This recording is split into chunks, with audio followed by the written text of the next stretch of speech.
The Ethiopian Gospel, written on goatskin, is considered the world's first illustrated Christian gospel. The world's first illustrated Christian gospel was discovered in an Ethiopian monastery. The world's oldest illustrated Christian book was rescued by a British charity and found in a remote monastery in Ethiopia. The incredible Garima Gospels take their name from a monk who arrived in the African country in the 5th century and is said to have copied them in just one day. Beautifully illustrated, the colors are still vibrant and have been preserved thanks to the Ethiopian Heritage Fund.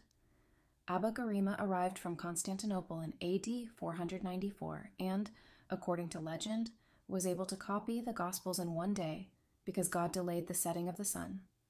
This incredible relic has been kept at the Garima Monastery near Adwa, 7,000 feet high in the Tigray region of the country ever since. Experts believe it is also the oldest example of a book binding still attached to its original pages. Given the Muslim invasion of the country, Italian occupation, and a fire that destroyed the monastery's church in the 1930s, the survival of the Gospels is incredible. They were written in the early Ethiopian language of Ge'ez on goatskin. There are 2 volumes from the same period, but the second was written by a different hand from the first. Both contain illustrations and 4 Gospels.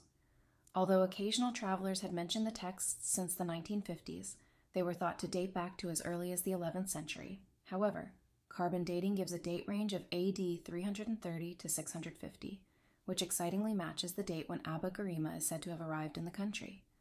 So, even if he did not complete the task in one day as oral tradition suggests, the first volume could have been in his possession. It is now hoped that the Gospels will be put in a museum at the monastery where visitors can see them. Kanalımıza destek olmak için abone olmayı, beğeni ve yorum yapmayı unutmayın lütfen.